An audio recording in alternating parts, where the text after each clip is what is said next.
Joining us right now is former Secret Service agent and the guy who's written the new book called Crisis of Character regarding Hillary Clinton and his time watching Bill Clinton as he worked outside the Oval Office, Gary Byrne.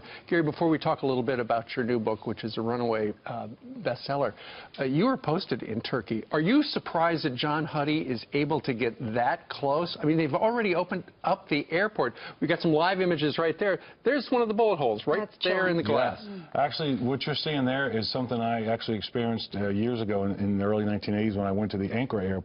There had been an attack in the 70s, and the bullet holes were still there. Right. It's so important to tell the terrorists we're going to go back to business. And they did the same thing in Israel, too. Opened up the cafe hours after the attack took place. Yeah, the Turkish mentality is tough. They're strong people, and I wish them the best. Gary, let's talk about some of what you saw your years as a Secret Service agent with Hillary Clinton in your book that's chronicled in your book, Crisis of Character. First off, you open up talking about Bush 41. Yes. And you pretty much echo what many people say, solid class, and you expected to see the same thing in the transition to the Clintons. Yes. But who were the Clintons?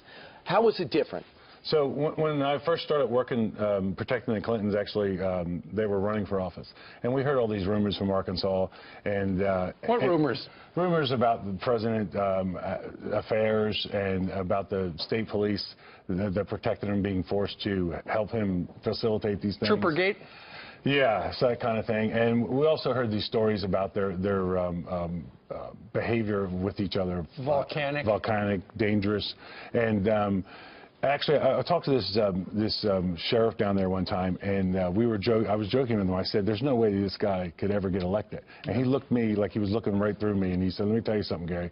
Believe everything you hear, and they will get elected. Wow. And they'll stay there for 8 years. He said, it is unbelievable. He said they can spin manure in the gold. That's the term. Gary, the first chapter is called The Vase. Yes. What's the Vase story? So I came to work one morning as a Secret Service Uniform Division officer, and before I went to my post, I went over to see a buddy in the ground floor of the White House, and he had said there had been a huge fight.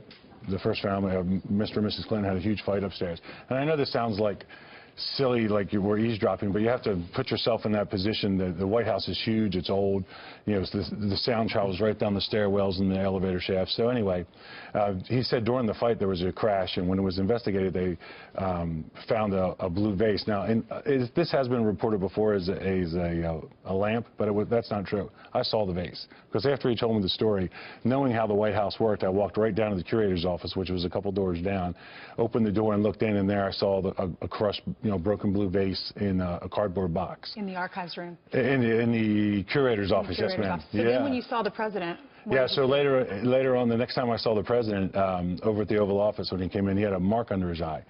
It was a black eye, but you could see they were trying to conceal it with makeup. And I said to his assistant, Nancy Herrenreich and Betty Carey, what's that mark under the president's eye? Right. And they said, Nancy said, oh, he's allergic to coffee. And I said, under one eye?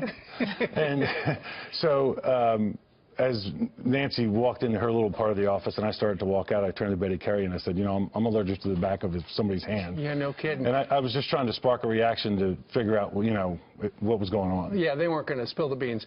But, Gary, given the fact you described, it has been described, the relationship between Hillary and Bill Clinton, volcanic, very loud.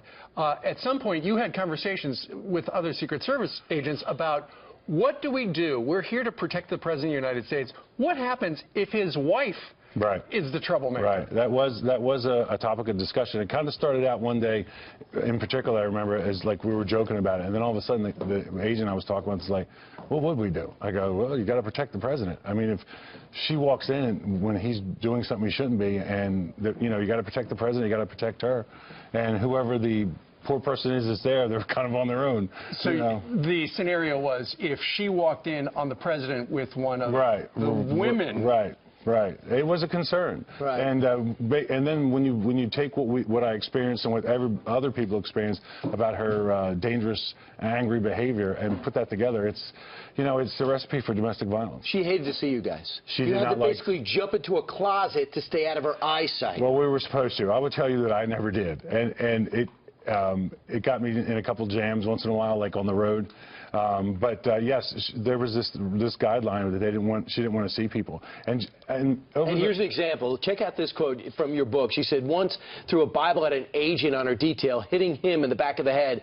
Assignment to her detail was a form of punishment handed down by passive-aggressive middle management. When her detail passed, Mrs. Clinton expected everyone to just disappear. She didn't want to see anyone in the White House halls.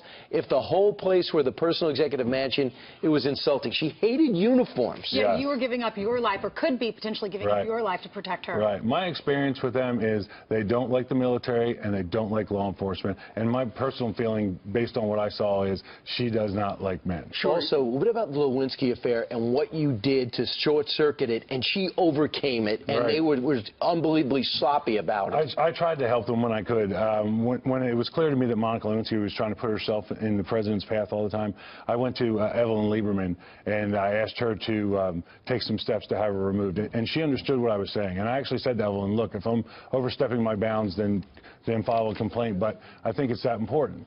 And Monica got removed for about a week, and then magically she came back, not an intern now, but with a hard White House pass that allows her to go most anywhere but the private living quarters. Tell us the thong story. So one day Monica manipulated herself into the Oval Office area, and she walked by my post, and President Clinton was actually in George Stephanopoulos' office, which was just past his dining room, and he was conferring with George, and he stepped out in the hallway and he saw Monica coming down the hallway, and they had, a few words, hi, how are you, pleasantries, and I was standing there, and by this time, I had been trying to usher Monica out, so anyway, as they were talking, I closed the gap a little bit, and she could see me coming, so she started walking away, and as she walked past, she had this dress on, and she looked back and made sure the president was looking at her, and she flipped up the dress and showed him her blue thong. I felt like I was at... It was just bizarre. It was like a nightclub. Like you're in Cancun or something. Yeah, People are asking why you're doing this, why you're telling so much. I'm telling my story because I want the truth to come out. I have to look my kids in the face like everybody else.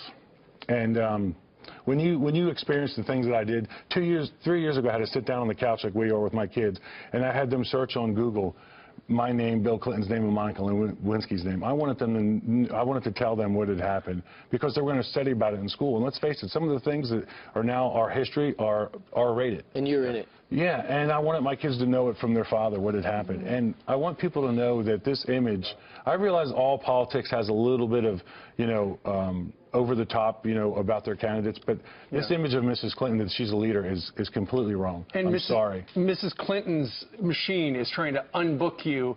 CNN's already unbooked you. None of the networks will touch you. You just mentioned George Stephanopoulos. You think they're going to tell that story on GMA? No. And the funny thing is, when people come out, like this retired Secret Service Association comes out and says, I never had access. All you have to do is go ask George Stephanopoulos. I stood right outside his door for years. Yeah. I was friends with his assistants. Everybody knows who I am. All right. Gary Byrne. Afraid of the truth. We all know who you are, definitely. Gary Byrne wrote the book. It's called Crisis of Character, if you want to pick it up. And I'll talk to you on radio in a little while. Thank you so much.